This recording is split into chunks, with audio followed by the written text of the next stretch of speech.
Hi, everybody. Back for number 3 of our business chat with Adam Daniel. Absolute pleasure to be joined by this absolute legend when it comes to talking about all things business within the fitness industry. So if you didn't catch the first and second episode, I suggest you have a look at those and the links will be linked to this. So Adam, thank you for joining us back again. Number 3, we've got lots to cover, right? Indeed, that's why we're doing multiple, issues is not the right word, videos, let's call it, of this, because we've got so much to talk about. And it was quite interesting, wasn't it? We were obviously got together a little bit at Elevate last week, and I know this will be going out in a few weeks' time. So I guess a few weeks ago we got together at Elevate, and the conversation of business within health and fitness for Group X and personal trainers in particular was actually quite a prominent conversation, wasn't it? I mean, you and I were involved in a few little mini group discussions, just moving around the floor, as it were. And so I think as an industry, we're becoming more and more aware that business skills, let's call them, are so important for Group X, for personal trainers, for health and fitness experts to really grow their business and truly understand them. So I think what we're doing here is really invaluable, personally. Absolutely, I would agree. And it's always lovely to chat to you. So that's brilliant. So we're going to be covering a couple of things. We're going to be looking at how you can grow your community and also to master your sort of mindset. Two very key things. I think a lot of the time when people enter into this industry or been in it for a long time, they may have some skills that come very naturally to them. But across this series, we've been looking at it in a very holistic way. So there's going to be something that everyone's going to be able to take away from this. And I know as a top educator that you are, Adam, you make it very digestible, but simply inspirational. So, well, you know, I've said that's what you're going to do. So you're going to have to jolly well do it. Pressure's on now. Always the pressure's on you.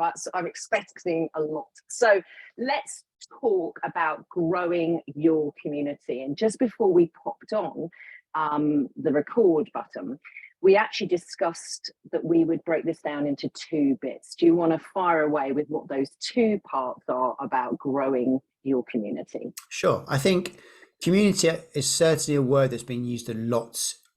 I would suggest post sort of COVID, post pandemic, people are talking about growing communities. And I think it's a very important part to grow a business personally. And with that comes, I guess, some perceptions of what a community is. So I think today what we're going to do is we're going to delve into growing a community maybe for your business. Yet what would be useful, I think, is to talk about networks as well, because a community ultimately is a network. Mm-hmm. And I think historically the word or the phrase networking has been frowned upon by a lot of people, or they see it as I don't want to network. It's a bit cheesy. It's a bit false. It's not a bit of me. Those kind of things come into it, which will link into the mindset that we'll talk about as well, because that's about you're already telling yourself the sort of person you aren't or you are. And so I think it's really going to be quite useful to explore what a community is, yet also how you can grow your networks, or I like to use the word nurture your networks to your advantage, so that you can actually call upon the right people at the right time. So there's a little bit of a difference between a community and a network, yet community I would suggest sits within your network. And so we'll explore the difference between the two and how you can maximize both. Brilliant. Okay, so I always think of myself as someone who's quite naturally good at networking, all right? But I think I'm quite introverted or ambivert, right? So I'm not, you know, I do come across as quite sort of sometimes gregarious and friendly and stuff like that. And I think why that sometimes happens for me is because I'm really passionate about what I do. And of course, when we're talking about community or a network, we're talking about similar things, aren't we? So, you know, it's likely if you're networking with somebody, they're gonna, you may be quite aligned on the subjects or topics you cover.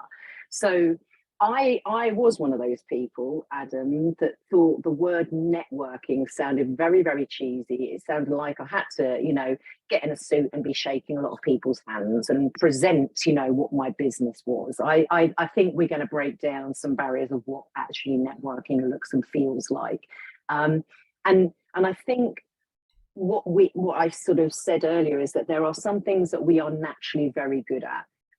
You know, I think if you said go and network just about anything, I don't know that I would be brilliant about it. But if you ask me to build a community around something I love and talk to people about the things that I'm really passionate about, they come easily to me. So I think what we want to do is sort of, I guess, encourage people to look at networking as not as that sort of contrived, cheesy kind of thing. So let's break it down then. How would you define the difference between community and network, those two things? Good question. And I'm just going to rewind a little bit. So there's a couple of things you said a moment ago which really interested me. And the first thing which you said, you consider yourself an introvert and ambivert. And it was almost as though there's an implication that means you can't network, or you can't network in an environment you're not familiar with. And it's interesting and maybe just useful for people watching to define introvert versus extrovert and what that means. Because a lot of people would make the assumption that an introvert is someone who doesn't like to talk, doesn't like to engage. I make probably 70-80% of my living these days standing in front of groups of people, and some of those people are extremely influential, successful people in the business world. And I am, I believe, by nature an introvert. So people sort of think, oh, that's really weird if you make your living from talking. Yet you'll find a lot of the world's best speakers are actually introverts. And so that's the first thing to be aware of, is that just because you might class or deem yourself as introvert doesn't mean you can't speak to people. What it means is how you regain your energy to speak to people. And so what we know from the evidence and the research is that an introvert is actually someone who recovers by being by themselves. So for me, if I am delivering all day, the worst case scenario is if someone in the group that I'm delivering to, especially if I don't know them, says, let's go, do you want to come for a drink with us? Now, professionally, it could be great for networking, because that takes it to the next level possibly. However, for my energy, it's the worst thing I do. Someone says, let's go for a drink, or do you want to join us for dinner after a whole day of education or running a workshop? My heart goes, really? And my face goes, I've got to make a decision here of how I'm going to connect with these people. So I'm kind of digressing and going to some stuff I'll go into later. This idea of introvert, extrovert is that ultimately it's about how you regain your energy. So if you're giving your energy to people throughout the day, which is, as a fitness industry, is pretty much what we do, how do you recover? How do you regain the energy to go again the following day? So if you enjoy long walks in the countryside by yourself, if you enjoy getting home and just chilling out and having some me time, then you're probably more introverted.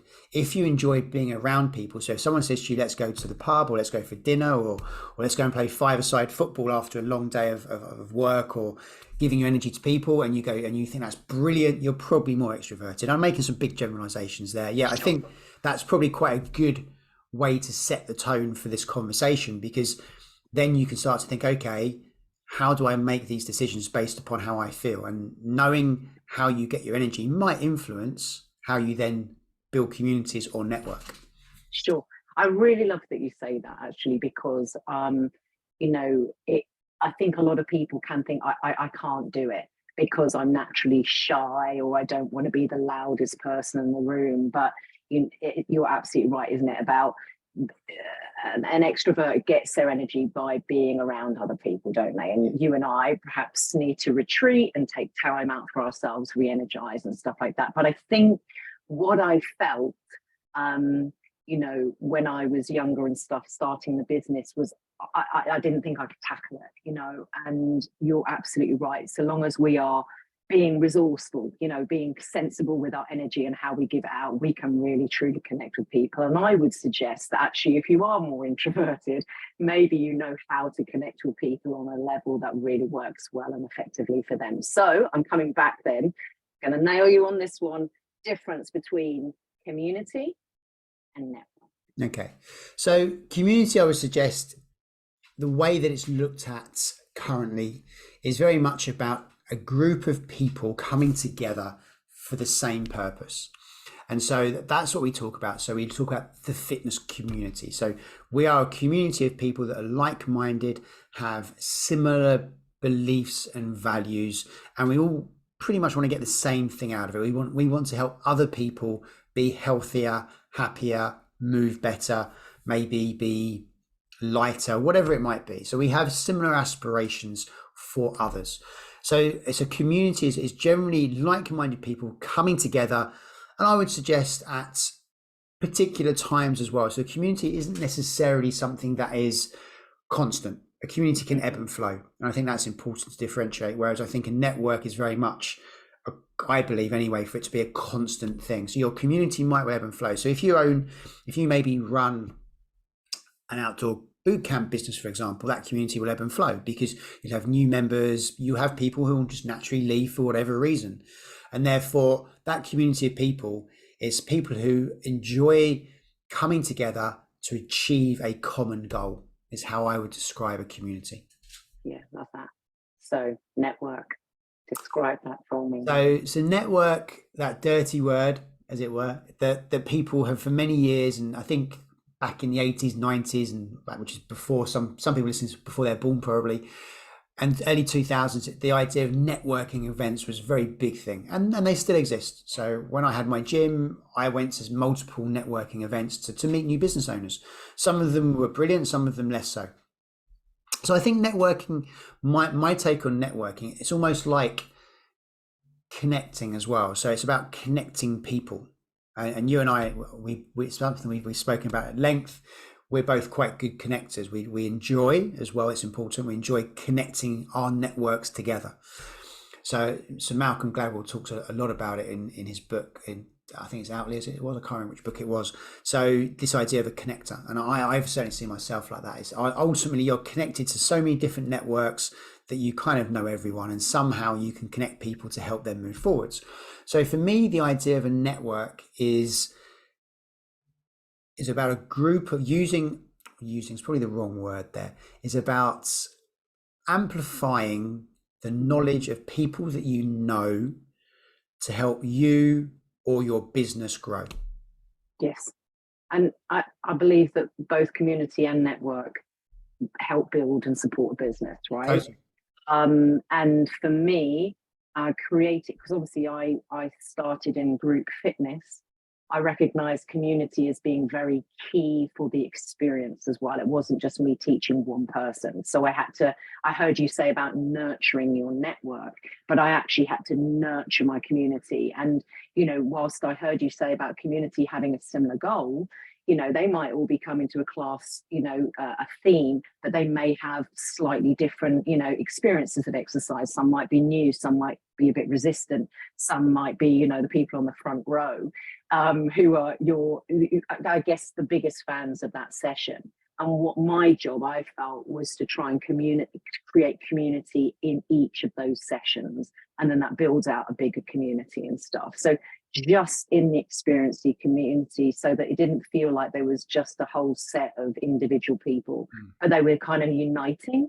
And I think that's a really, really important thing, that you recognize the individual, but you build something, I don't know, sort of almost bigger than just the individual. And I think that can be easily achieved in group exercise. I think it can be also really neglected because it's an assumed thing that you're rocking up, so you want to be part of a group. And actually some people are, almost left out on the sidelines. And some of the things I would do in those situations was connect people. Like you said, you're a connector. So I, introduce this person to this person, and not just be at the front of the class, neglecting them and stuff. So community is really, for me, very much about connection. So, and I just jump in there, Teresa, because I think the word you use, unity, is a lovely word, and I think that describes it really well. It unifies people, and that's what a community does. It unifies people, again, towards that common vision, that common goal. And I mean, if we look at the world of health and fitness, there is, when you talk about community, there has to be one brand. There's probably two, but there's one brand that really jumps out for me about community, and they've built a multi-billion pound or dollar business out of that, and that's CrossFit. And I know people have their thoughts and feelings around CrossFit, yet the one thing you can't fault CrossFit for is how they've built an amazing community of like-minded people. They've unified people of all ages, sexes, abilities, even though it's quite an elite event, let's call it, or training process. you actually have multiple people of different abilities unified towards a common goal. And that could be doing the workout of the day. It could be doing Murph. It could be training for the CrossFit Games. And they've done that amazingly well because they have made sure they've connected with people on each and every level. Yeah. And community is so important for us, isn't it, as individuals, and actually quite neglected. Let's remember, just a few years ago, we were very individualized, weren't we? We were separated, and I think that, for some people like me, I work at home, and a lot of people are continuing to do that work. You can be quite, on your own and stuff like that. So I think wherever we can create community, that's always going to help engagement, isn't it? And it's bigger than just what that, say for example, the session they're in. It's a bigger social thing that's very, very important. It's ultimately a sense of belonging. That's what a community comes down to. And that's something we know through evolution that we've wanted to be part of. We've evolved as tribes, and we've evolved in helping each other within those tribes. And we want to please people as well. Psychologists call it normative conformity. This idea that when we're in this tribe, we want to make each other happy, we want to please people, which can be good and sometimes not so good for various reasons. Yet this is the idea of belonging. And there's a book called Belonging by Owen Eastwood, who's worked with England football and all sorts of amazing teams. And he talks, or he delves into the sense of belonging from the Pacific Islands, the New Zealanders. If I get the word right, there's a phrase called Wahapa, probably pronounced it wrong. And again, it's kind of your story, what's your purpose, what's your sense of belonging. And that's what, again, if you've ever watched rugby, I mean, you do, I believe anyway, certainly see a sense of belonging more so in a lot of the Pacific Island teams, because they understand where they come from and what it means to them. And that's now what you see in a lot of sports teams. They try and find their wahapa, their sense of belonging, their purpose, their meaning, their story, the us story. And I think, and I'm going quite a little bit deeper there, yet I think if you have a fitness business, finding out your story of why you've created that business, and then you bring your community into that story and create and make them part of that story, becomes really powerful. And then they feel a sense of belonging, which is exactly what CrossFit did. They started off ex-servicemen training, running up a hill, training out in a barn, and they had their story, their us story. And then they brought people on their journey with them or adventure with them, and it grew, and people felt a sense of belonging, even though they weren't necessarily ex-military. So I think anyone who's growing a fitness business, is first of all, it's about understanding your story. Why did you start the business? What does it mean to you? What's your vision, your purpose? Why do you want to bring people into it? Then you bring people into it. Then you make them part of, or invite them to be part of that story.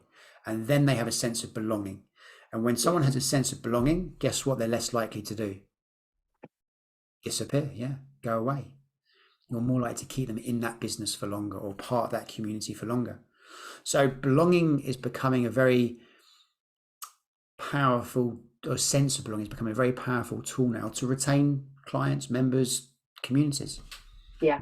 And that sense of belonging is very important, isn't it? It goes against the idea of fitting in. I'm a bit of a Brené Brown fan, right? So she talks about belonging and not fitting in. So where I talked about unifying, it's not about squashing the individual, it's respecting their individuality, isn't it? And you can do that, if there's a common purpose, but still, maintaining, recognizing them as individuals and catering for them. So growing your community, we've looked at community. What sort of things do you think that actually you can do if you think, I don't know, you're struggling to get people to be part of your community? What are some top tips that you would give somebody who's recognizing, I need to create that, and there's a bit of a struggle there, or it's not quite working for me? What are some tips you'd give them for community?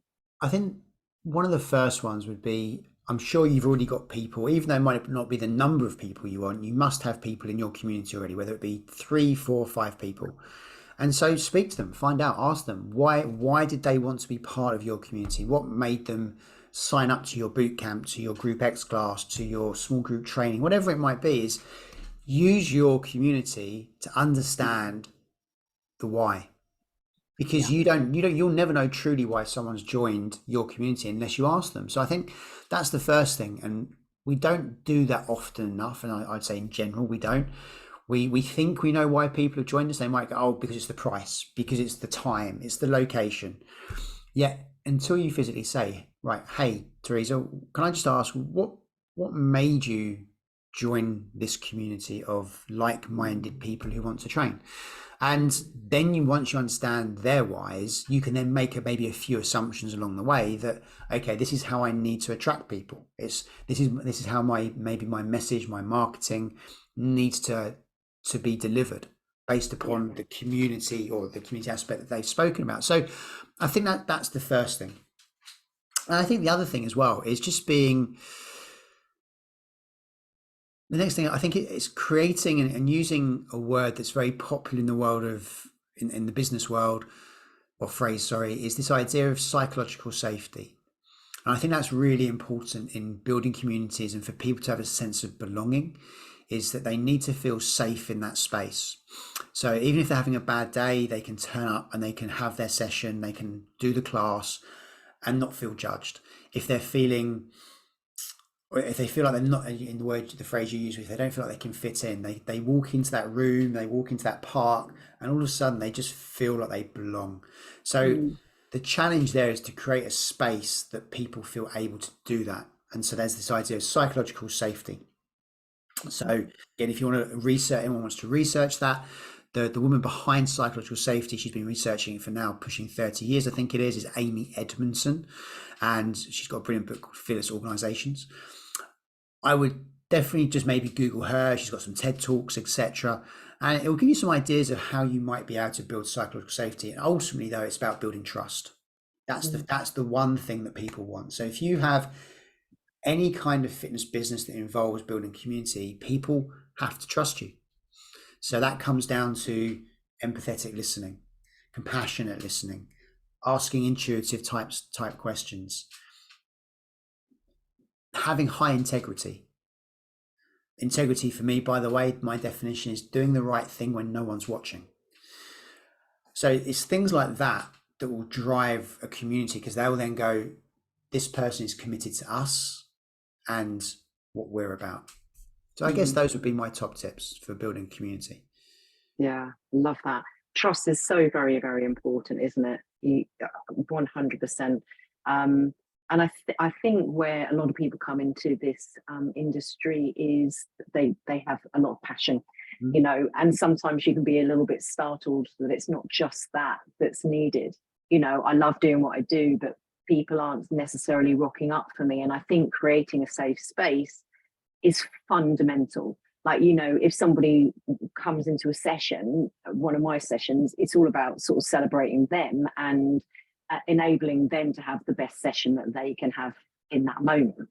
So I recognize the differences between people. So I might sort of say to one, you know, to all of them, you know, for some of you, you might be here, you know, some people like to completely beast themselves, don't they? And I recognize some people here for a really hard workout. And for some of you, it would just be about feeling like you've got some movement through your body, and we're all going to celebrate our differences and stuff like that. So it's you can be professional without, and I don't know, degrading or making someone feel like they're not fitting in or keeping up. You can actually, like you say, create this safe space so they can turn up one day, you know, almost as a version of themselves, and the next day turn up as a different version. And they know you've got their back regardless, not when they're in their best performing, you know, mode. I know you've worked with a lot of athletes, and sometimes it's not always going great for people. So if they know that you've got their back, given whatever, then, you know, that's going to be a safe space, isn't it? Really important. I think it's also knowing or identifying when they're having the challenges, and it's having those check-ins, whether it be each session, whether it's monthly check-ins somehow with people, and just start going, okay, how are you today? What's going on? And remembering that everyone is human, everyone has good days, bad days, everyone feels good sometimes, everyone feels fat on some days, everyone feels fit on some days, whatever it might be. And it's just recognizing everyone is human and having the ability to check in with that person and go, hey, is everything okay with you? What's going on? I noticed that maybe you weren't giving you usual energy. Can I just make sure all is okay? And it's that idea that when we build, when again, it comes back to the sense of belonging, it comes back to community, and building that safe space is just them knowing that if something isn't right, they can come to you and say, hey, Teresa, you know what? Not feeling 100% today for these reasons. So I'm just going to be at the back doing my thing. So don't mind me. And I'd prefer it if you didn't shout me out or call me out for today, because you know what? I'm just not in that space today. However, I want to get my workout done. And it's being able to have that confidence, or your community to have that sort of confidence and have that safe space. So yeah, I think safe space is paramount to building a community where everyone just feels welcomed and feels they can be themselves, which is a hard thing to do in the fitness industry, because people put labels on themselves of how they should be, how they shouldn't be when they arrive at a session. Absolutely. Coming back to something you said earlier, which was about using your group, you said it in a much nicer way than that. I emphasize the word using, but you said about asking them, asking questions of them. And I totally get that. I think sometimes we think that we should know it all, but actually we can dig deeper, can't we, and get some answers that are really, really valuable to them. Let's not forget, coming back to the trust, a safe space, you being brilliant at all the skills that you've said, community talks about community. And rather than you having to say, bring 5 buddies along, they won't be able to help say about the experience they're having. So I would imagine that the community would grow as a result of the experience you're giving them and stuff. So I mean, just quickly jump in there. And I think you're about to move on. Or maybe I could be wrong. I think you're about to move on. So before you do, correct. Let me wrap up this idea of community with a quote, and Please. Hopefully I get it right. And Teresa, you've come across Maya Angelou, the American poet? Yes. Yeah. So, and I can't remember if I've used this on one of our other talks. I can't remember. However, it just fits with everything. I really truly believe this in our industry in particular. And so going back to community, and she has the quote, which goes along the lines of, and forgive me if I don't get it quite right, along the lines of, people won't remember how you people won't remember what you do. People won't remember what you say. People will only remember how you make them feel. And that's what being a part of community is about. It's about walking away feeling a bit special. Yeah, I love it. And it's funny, you saying it, I can totally hear her voice, hear her voice saying it. So amazing. Let's think about network. So this idea of growing network, you recognize, you're a good connector. So where does somebody even start with building their network? We can assume that people who've been in the industry as long as us have got a massive network, but they may not do. We equally, somebody new into the industry, we can imagine they've got a small network, but they may have already got a massive network. So let's just start with the basics. How on earth do you start networking with people and nurturing your network? Where do you start with it? Going back to something you said at the very start, was this idea of being an introvert and talking to people's not something you enjoy doing. That's what you have to do. So again, it's about reframing things. I would suggest this isn't about networking. This is about getting to know people. And that's the first thing about networking. It's just, you have to get comfortable talking to people and asking questions. It's as simple as that. And I think something for me when it comes to networking, and this is how I like to think I've built my network over the years, is I always build a relationship. And one of the first questions, once I've got to know the person, introductions, all that stuff, one of the first questions I have or offer to someone is, how can I help you? What can I do for you? So is there anyone in my network that I can introduce you to? Is there anything that I'm currently doing that interests you? How can I help you grow, develop, emerge from whatever it is you're doing? And I think that's the key thing. So people in the past historically have thought this idea of networking is cheesy, it's all false, etc. Well, it can be 100%. However, if you're genuine with your approach and you truly want to build your network, for me, it's about what can I give them How can I show that I really do want to be part of their network, or their to be part of what they're trying to achieve? So that's the first thing I do, is that once I've got to know the person, whether that's 5 minutes, 5 days, 5 weeks, the question is, right, how can I help you? What can my network do for you? What can my business do for you? What can my knowledge do for you? And then it's that idea again. It's first going back to Stephen Covey's 7 Habits. It's this idea of seek first to understand, then be understood. Understand that person, get to know them, and then you can share and influence your thoughts and ideas. Yeah. One of the things that I feel that I mistook networking for all those years ago was superficial chat. Mm. And I am not a fan of superficial chit chat. You know, I mean, you know me.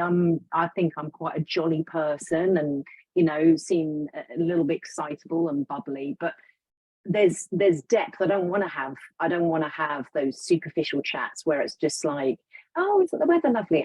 They really drain me. And I worked out that I connected so much better with my community when I got to know them, and my network when I actually got to know them. And I heard you were asking questions. You were saying, you're about you getting to know them, listening, really truly listening, and then offering up your services effectively, not just sitting there talking to 20 people, showing up and having these very superficial chats. I think for some people, maybe they recognize that's how they have to go into a conversation.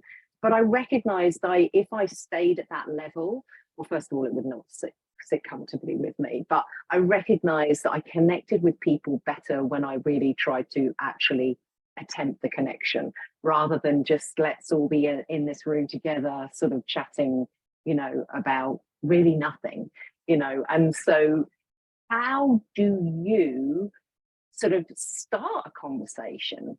If both you and I have recognized ourselves as introverts, some people who are introverted may feel a bit shy. Doesn't necessarily mean that is the case. So how do you go into a networking event? You've said you've gone in. What's a starter? So you use the phrase networking event. Let's use Elevate as the example. So for us, this was a week ago. For you listening, it could be whenever. Now, you wouldn't necessarily think of, well, not everyone would think of something like Elevate, UK's largest fitness, what's the I don't know if expo is the right word. I'm not sure what Lucy would technically call it. Not many people see it as a networking event. For me, that's every conference, expo, education course I've been to since I was 22 years old, I see as a networking event, and I have done. There are people that I did. So I remember 24 years old, I did the first ever Paul Check golf biomechanics course in the UK, 7 days away at David Lloyd in Eastbourne, and there was about 11 of us on the course. I still speak to, not regularly, I still speak to probably 6 or 7 of those people who were on that course from 20 odd years ago. For me, every opportunity to connect with someone is the ability is creating your network or enhancing your network. So going back to your question, I was on the train with a friend of mine, and she doesn't often go to these sorts of events. So she was going to Elevate. We went up together last week, and we're sat on the train, and she actually really surprised me with this question. She said, "So Adam, what's your purpose for the next 2 days?" Now I have that. I do think about that. I didn't expect her to have thought of that, so I wouldn't never ever ask the question. It really surprised me, which was brilliant. And I said, "Oh, okay. So, well, you tell me yours first." She said, "So I want to connect with these 2 people that I'm going there. I've met them online. It's to connect with them. I want to go and see this person over here, and I want to go to these 3 talks." So a lot of people go to events, courses, expos, conferences with no real outcome in mind. And she had she was going for 1 day to Elevate. She was very clear on what she wanted to get from her experience there. And I think that's the first thing. So even before you get to the conversation, it's identifying who do you want to talk to. So networking. I went to Perform X in March, I think it was. I pretty much had one sole purpose. I wanted to sit in on Suzanne Soberg's talk, and I then wanted to introduce myself to her afterwards to bring her into my network for various reasons. I achieved that. anything else was a bonus. So that was my outcome. So that was how I built it. So I've now got her within my network for business purposes. Now, I would suggest any network event, however you want to label that, conference, whatever, as we said, have an outcome. Maybe even if you do find it challenging, like you would you would help your clients set goals, set yourself a little goal. If you're going to an Elevate style event, how many new people do you want to meet? 5. Okay, great. How are you going to do that? And then work backwards. It's like any goal setting. What's your target? And then work your way backwards, so you then have a starting point and what's your first point of action. And so, yeah, have an outcome is the first thing to have that conversation. So I went to Elevate. There was few people I wanted to talk to. For me, it was a little bit more of a little bit of socializing in there as well. So there was nothing too concrete. There was probably 3 or 4 conversations I wanted to have. So I think, and for my friend, she achieved what she wanted to achieve. She met these people and grew her network, which is going to enhance her business. So I think the first thing is, when you go to, and we're going to use that word loosely, a networking event, that could be anything from a course, a workshop, an expo.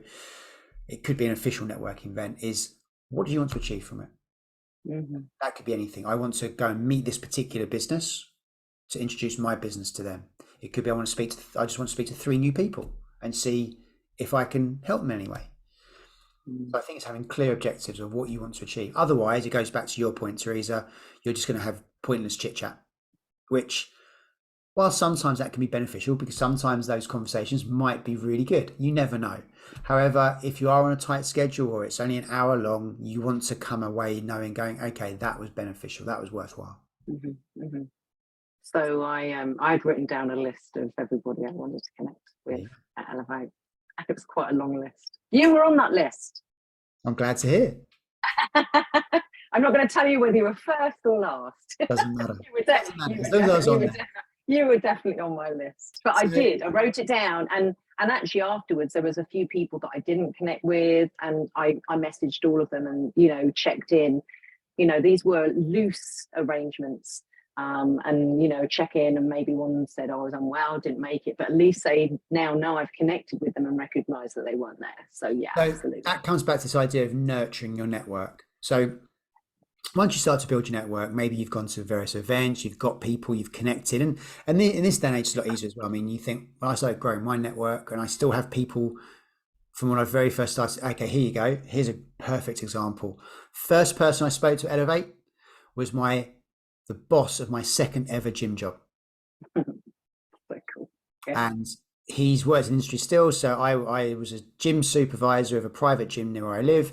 It was a brand new gym, £1 million build, which 20 odd years ago was a lot of money, still is. And he was the center manager. We've obviously gone off in different directions, whatnot. And we've reconnected recently, over the last few years. We've kind of, our paths have crossed. Literally, I was standing there, I just walked through. I was saying goodbye to my friend as she went off, the one I went up with, and he walked through the door.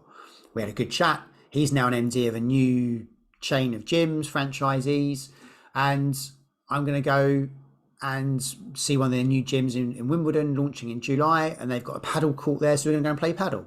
Now, that might turn into some work, it might not.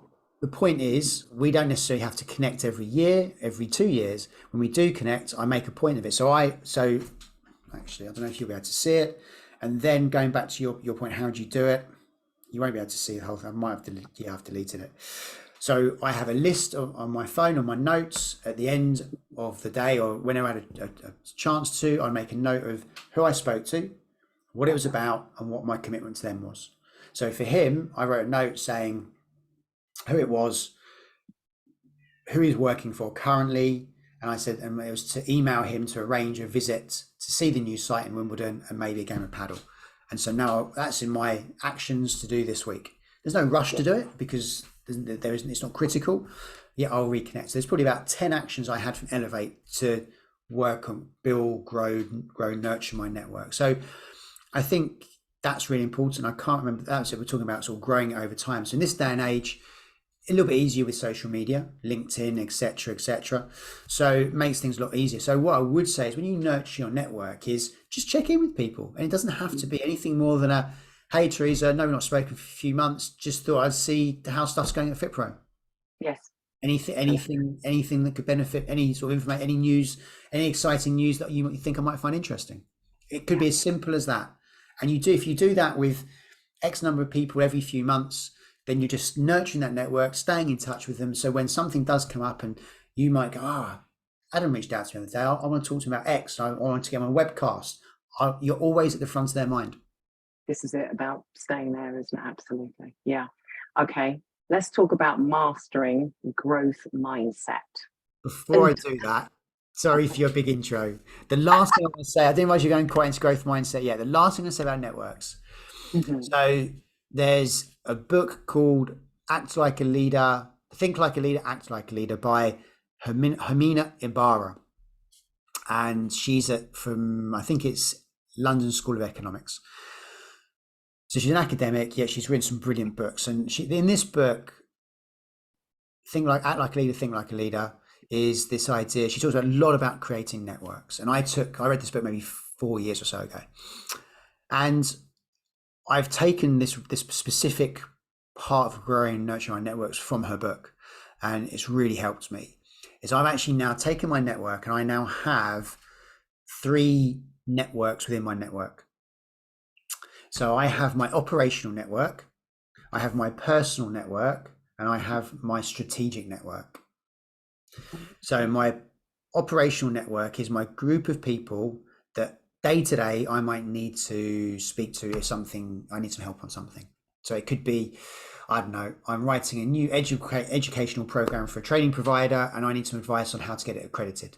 So I might phone up or email X person because I know that's what they specialize in. So that'd be my day-to-day stuff. So I've got my operational and I have my list of people. And then I've got my personal development. So these are the people that can help me grow in some way, shape or form. Also people I enjoy being around. So that's my personal growth and development network. I then have my strategic network. My strategic network is those people that I might connect with less frequently, yet when I do, it's because I've got a problem that I want solving or I need help solving, or it's something that I want to do differently or change, or maybe I've got a business idea. It's someone who I might go to, right, you're the person I need to talk to. I've got this idea. I need to bring it to fruition. How can I do that? I'd love your help on that. So it's more strategic, long-term thinking, bigger picture, blue sky thinking type thing. So I have 3 very specific networks, and some people are all across. I don't think I've got anyone across all 3, but I do have people across 2. So I know very clearly who I can call upon at whatever time I need some help and support. Yeah, absolutely. And I think when you're saying that about communities and networking and stuff, and you and I are connectors, right? I'm really surprised that actually, even though there's this common goal and we assume that everybody knows what everyone else is doing, it does require some people to plug in this network with that network, doesn't it? I couldn't believe it how many people I was like, oh, do you know that they're doing this and that this person's doing that, and plugging them together. And then that's only going to be better, isn't it, for our industry and our whole network. And yeah, I mean, the more you understand your network as well, the better you can connect. So yes, we both connected each other with new people at Elevate. So I connected you with someone who I only actually got to know in the last 2 years, and we're starting to do some work together. And it turns out, I mean, she knows everyone I know, and I don't know how we've never connected. And I connected you with her in a chance meeting, and I followed up with an email to connect the 2 of you. And she's pretty likely to do some stuff for a webcast, etc. for you, I have no doubt. And then on the floor, you were talking to someone when I approached you, and you introduced me, and that could lead to some work for me. So that's the beauty and this kind of comes back to the whole point of having a genuine network, not just hey, this is Teresa, she works for FitPro. This is Teresa, this is what she does for FitPro. She's a great person, she's genuine, and this is how she can help you. And that's ultimately how you introduced me to this person. Yes. I introduced you to that person. We're saying this isn't just this Teresa, I trust her, I value her, and this is how she can help you. Yeah. Thank you for saying that. I appreciate that. And it is that, because I don't just want to connect people, because it reflects on me as well. Because if I put you in touch with somebody and I go, what the hell, that wasn't a good connection, so I'm only going to plug people together because I know my networks well. Absolutely, 100%. Yeah, I love that. Am I allowed to go on to how to grow I'll your? stop talking about networks No, now. I love it. I'm just thinking, I want to learn about mastering this growth mindset. Can I ask, when we're talking about that, what is a growth mindset? Do you know, I think the best place to start is what is the opposite of a growth mindset? Perfect. Can you Let's answer do it. that? You should be. Closed, Ooh, close. right, closed, Fixed. Fixed. fixed. So Yeah, the love that. technical Yes, phrase, the phrase that gets used is fixed mindset. of course. I think that's the thing. So even at the start of today's conversation, there was almost that glimmer of a fixed mindset when you said, I'm an introvert. I don't really like networking. That's a fixed mindset. That's a great example of it. You didn't quite use those words. I'm putting a few words in your extra words in your mouth there. That would be a fixed mindset. I'm an introvert. I don't like networking. So what does that mean moving forwards in terms of your development, your business? What's that going to mean? If you have that belief, and that's all it is a belief, that you're an introvert and you're of a fixed mindset, therefore a fixed mindset because you can't network, what's that going to mean to your business? Ain't growing, is it? It's just not growing. Unlikely to go anywhere. And when it Yes. does grow, it's probably more by chance than actual strategy or using your network. So a fixed mindset is when you have a belief that it's fixed, i.e. you believe you can't change it. Why I don't like particularly using things like introvert, extrovert, because then people label themselves.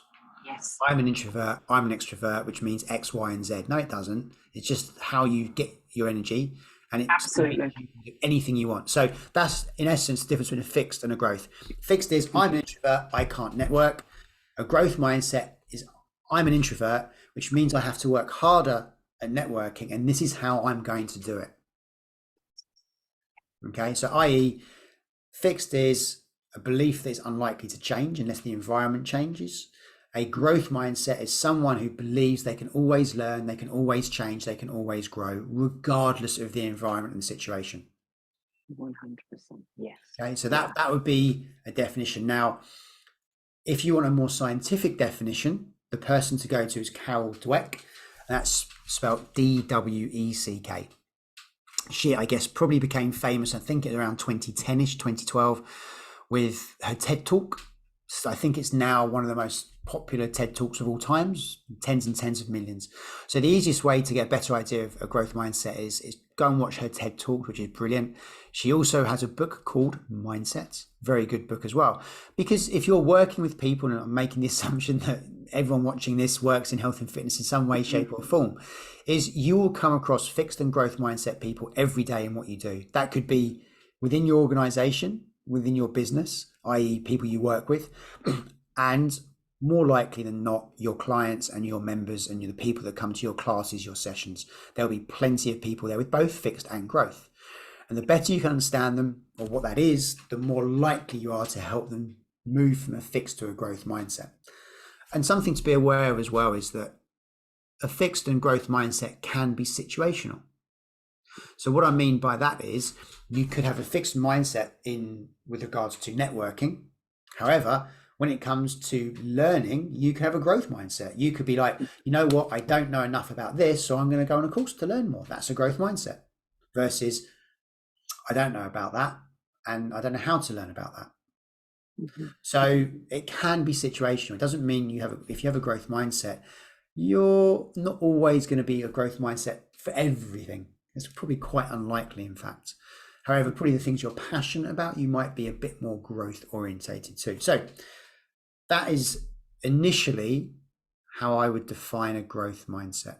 And I'm just sort of reflecting on, my own journey a little bit as you're saying that. And I'm just thinking, I'm lucky that I've been exposed to lots of things, which has meant that I believe on the whole, there's sort of that growth mindset now, and I recognize my strengths and things that, when I was saying about introvert and stuff like that. sort of using that as an example of why some people might excuse themselves and go, well, I can't do it because I'm introverted and stuff like that.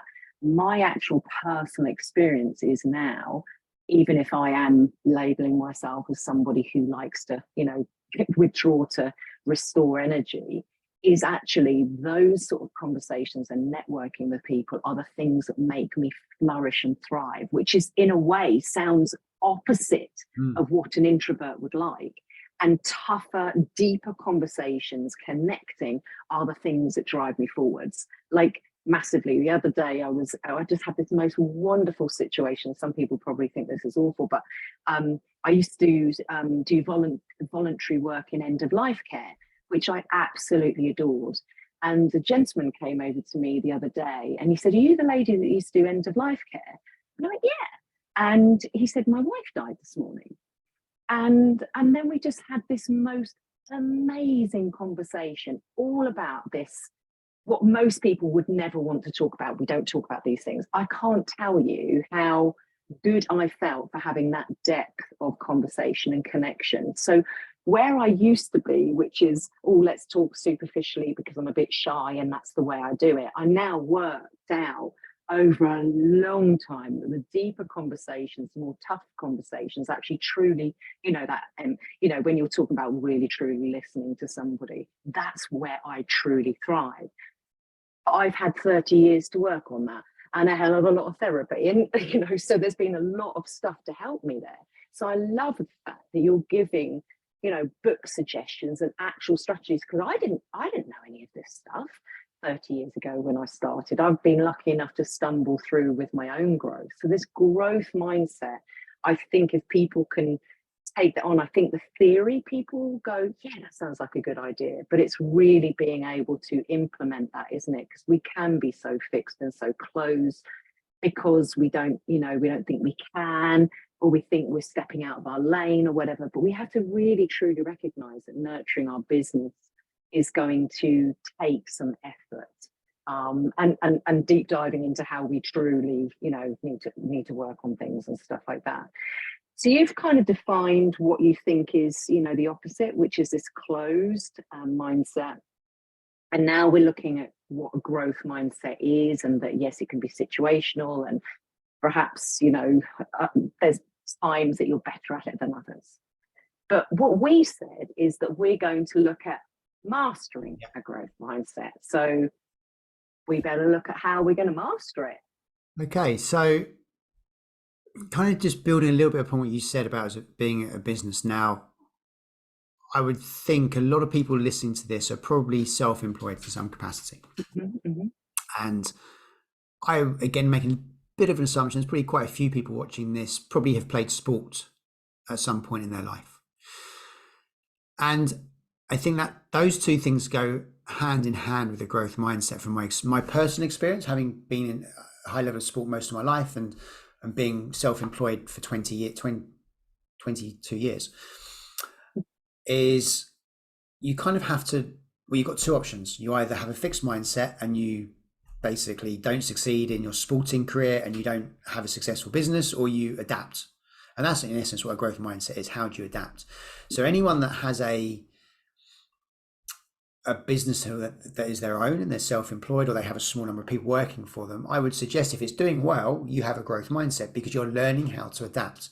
For those people that are struggling with their business, or even in sport, it's probably because you're a bit fixed towards how you approach things. So how do you actually master a growth mindset? Well, there's a few things. The first thing is, how do I word it?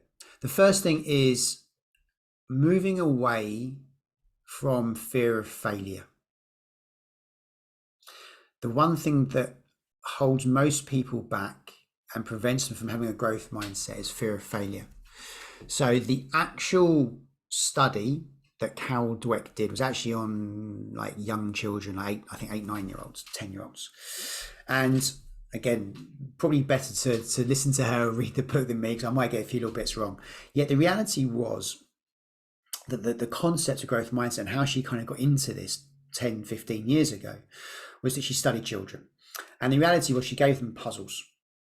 And what she did was the children that struggled with the puzzles were the ones that she found, and the ones that they were given encouragement, i.e. they weren't told that they were good, that they were brilliant. They were told, oh, that was a good effort, keep trying, how can you do this differently? Yet maybe didn't quite get the puzzle. They would be the ones that would say, what puzzle can you tell me what puzzle my mum and dad need to buy me so I can do more of it, so I can become better? The children who were given the easier puzzles and did them really quickly, the ones that were then told, well done, congratulations, you're great, were the ones that actually struggled with failure later in life. So we have to think about how we look at success, how we talk to ourselves when things don't go right. So the question is, ultimately, there's two questions you can ask yourself. So the first thing is, first of all, like I say, it's this idea that failure isn't a bad thing. And if I look back, it probably wasn't until my early 30s where I became more comfortable with failing. I struggled with that because of the school I went to. My sporting career had always been pretty good, and my life was going pretty well. And it wasn't until my 30s when maybe a few things didn't quite go to plan. I was like, okay, what is this idea? It's not something I'd really experienced much of. And so I had to change the way I looked at things because I'd always adapted and changed and things had worked out.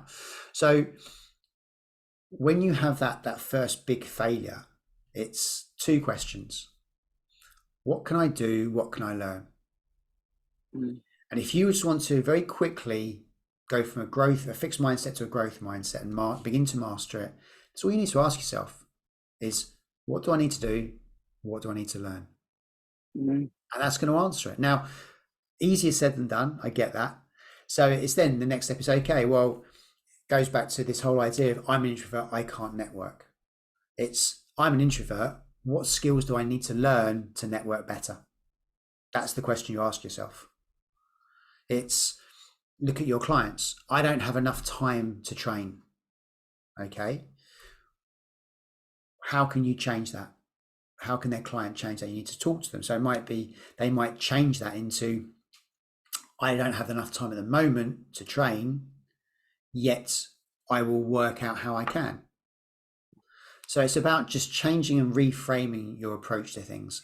It's, in real simple terms, it's I can't do this yet, followed by the what do I need to learn? What do I need to do?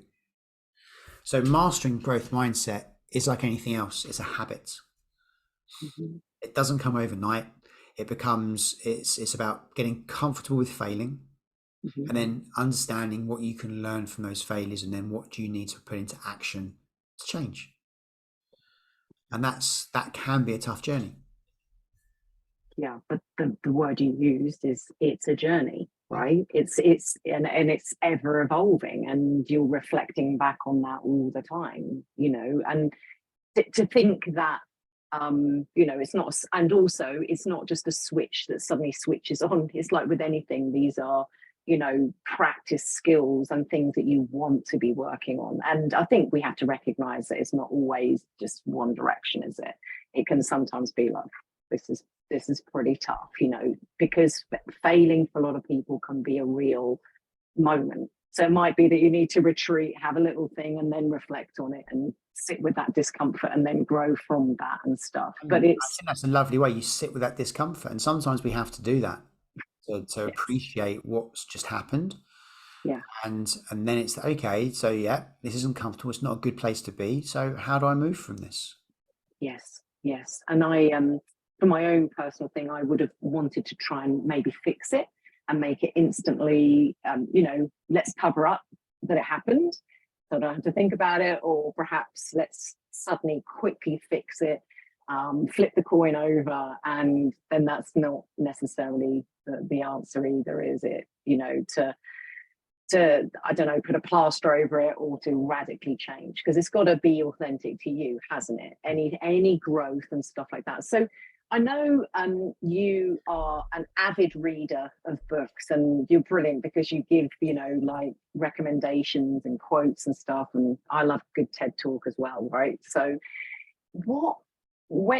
obviously, as we talked about this being a journey, and you've referred to things that you've read and stuff like that, Can I ask, in your journey of growth mindset, have you found it tough yourself? And at those times, have you turned to your network, or have you sort Hmm. of gone to you know, just done the work within yourself?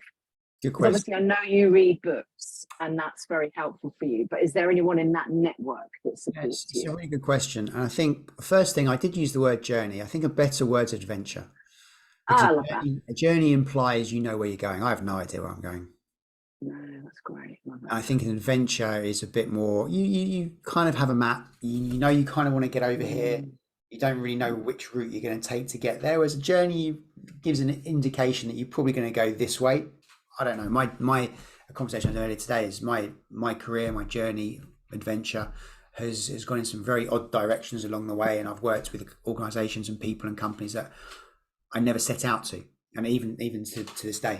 So I think adventure is probably a nicer word to use. I think, or a more appropriate word to use in this context. So the question was, how have I used the growth mindset to overcome my challenges in my yeah. adventures? Basically, the question, I think. Yeah. Also, is there anyone that you've kind of, not necessarily naming someone, but have you used your network, or has it all been sort of internalized growth? Because sometimes I think we can, you know, reach out to somebody, you know, that there's a really, I don't know, mate, peer, or whatever, and it can be transformational, you know, or it might be that you know, I know you love your book, so it might be just that that's where you get your, you know, I inspiration think from.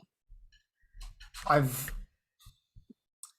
my I've probably the biggest thing that shifted, not the biggest thing, one of the things that I've done in recent years with a growth mindset that's helped with it, sorry, the growth mindset helped me do Mm-hmm. was where I have been self-employed for most of my working life. I have never really had sort of 360s or performance reviews from anyone, i.e., for those who don't know what a 360 or performance review, i.e., an end of the year, I can't, what's the word I'm actually looking for? Um, Um, no, an appraisal. Appraisal, that's the word. So I've never really had anything like that in my life, ever. So I've never known what I can do better, what my work-ons need to be, what my strengths are, etc., etc. So I've kind of always assumed, made assumptions, and kind of just moved through what I do by learning stuff. When I've not known something, I've gone, yeah, I can do that, and then figured out how to do it as I've gone. So that's kind of been my approach to things. So my growth mindset has always been almost a yeah, I can do attitude. I'll figure it out as I go, as long as it's aligned to my beliefs and values. Yet what I've begun to do in more recent years is reach out to my network, and only maybe 10 people at a time, and ultimately ask them to do an appraisal on me, Mm, because it got to the point where I wanted to truly understand. Yes, there's loads of psychometric tests that you can do online, and all that stuff, which some of them have good validity, others less so. They can be good. However, I want to go out to people that have known me for a long time, that have worked with me in different capacities, and who I know also, going back to that psychological safety, and to use a phrase that Christine Neff, who's like world leading compassion expert, uses, I wanted to go to people that would be my loving critics, mm, i.e., give me the hard stuff because they care. yes. So I think the thing I've done with a growth mindset in mind over recent years has sent out 5 questions to 10 people each year and said, can you answer these questions, please? Because I want to understand myself better from other people's perspective. And because if I always move through life doing what I think's right, doing what I think I need to work on, I'm obviously blinkered, I'm biased, and there's going to be blind spots that I don't see. So I will have questions on there, things like, oh, what do you think are my 3 greatest strengths? So I can keep enhancing them. Mm, If there was, and I think one of the tough questions, which I've always had some interesting answers back to, is what do people say about me when I'm not in the room? yeah. So again, I've got to have trust with the people I'm asking for them to tell me the truth.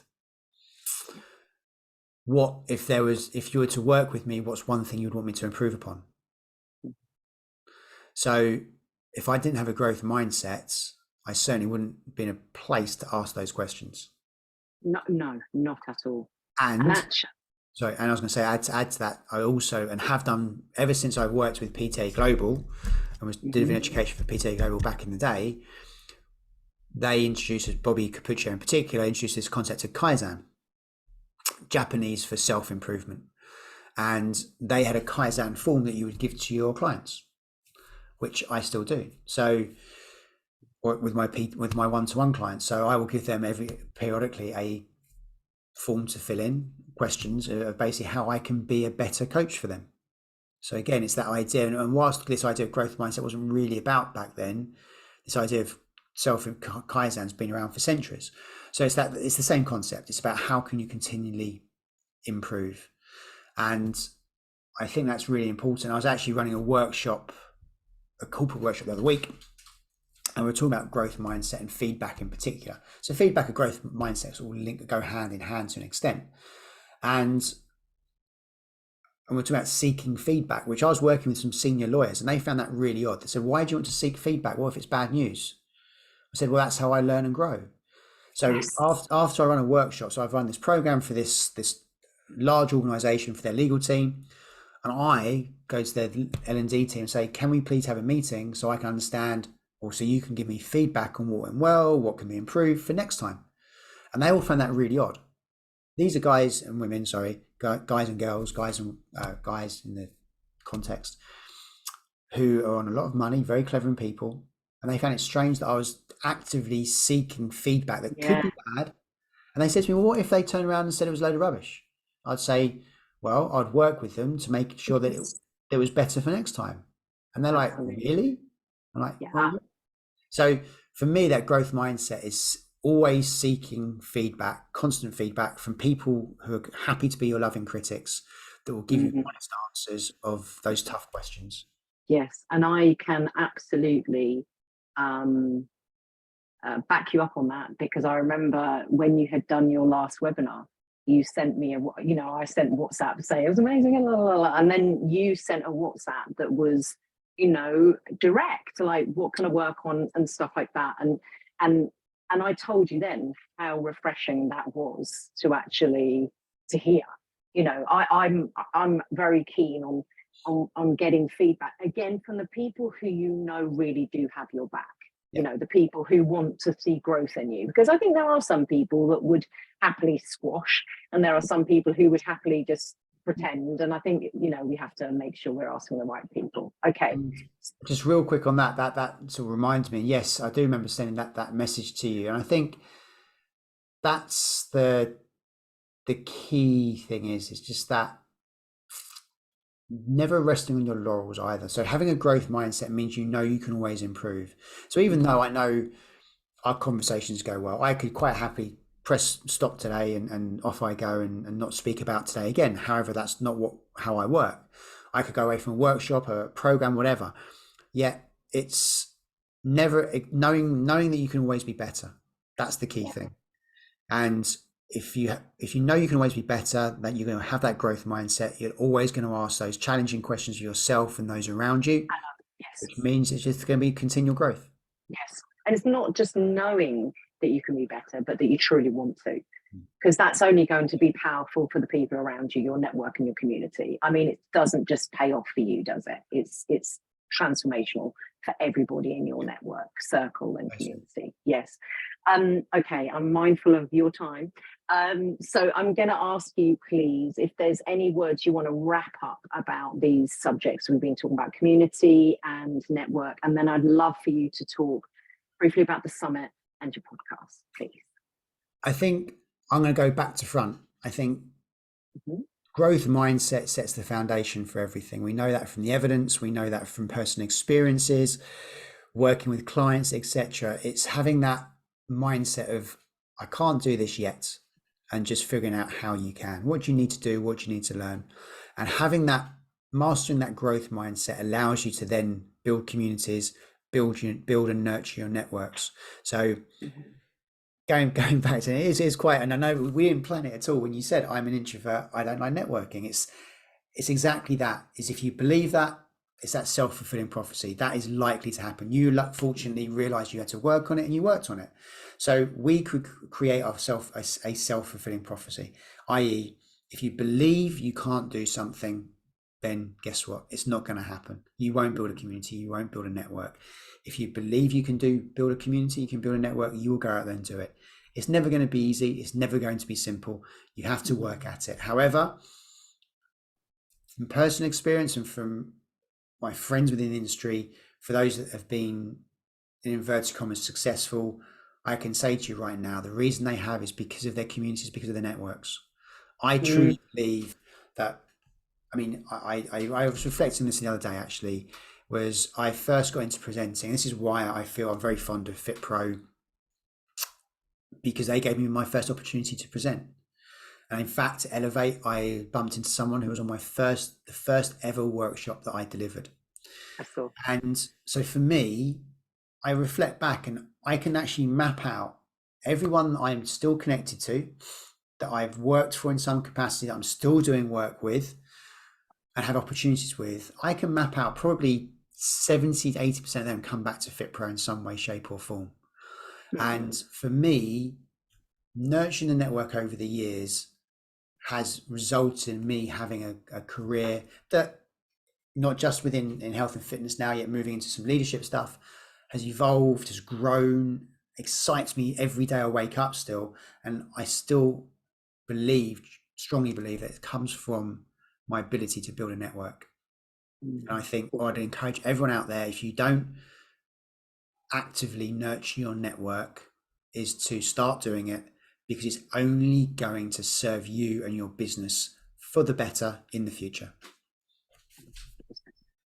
So you've got a networking, well, not a networking event, but you've got an amazing summit coming up where people could do some networking. Hey, so let's hear about that. And then obviously your podcast. Indeed. And in fact, we are going to create space at the event for people to network specifically, because we had some feedback that there wasn't enough time to connect with people.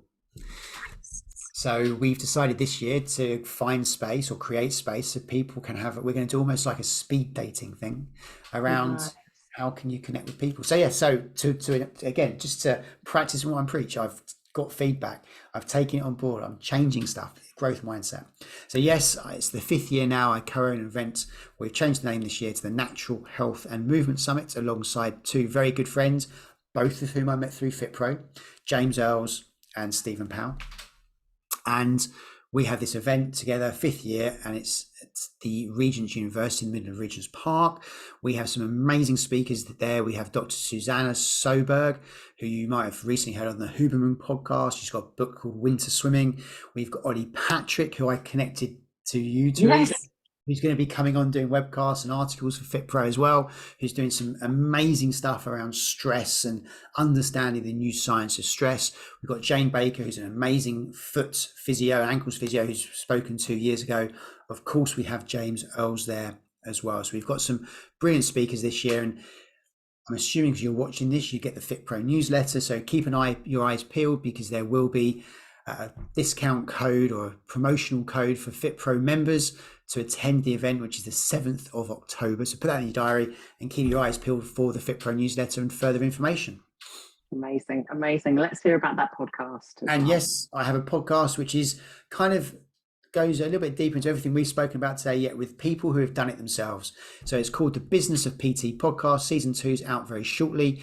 And we have got some amazing speakers on there. We've got Rob Solly, who is, I guess, for want of a better word, a celebrity trainer.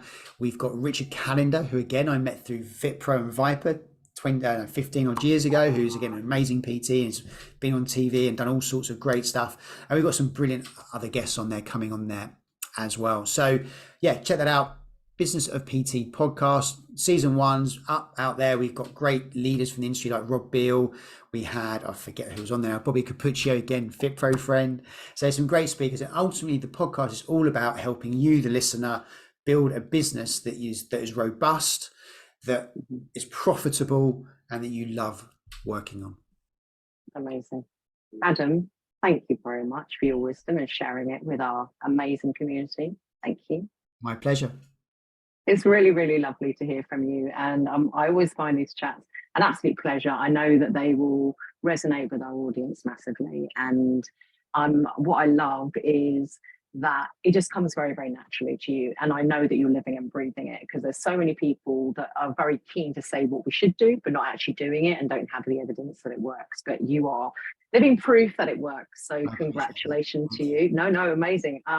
So this is episode 3 of 4. So I'm going to invite everybody listening in to throw FitPro some questions that we will pose to Adam in our 4th chat.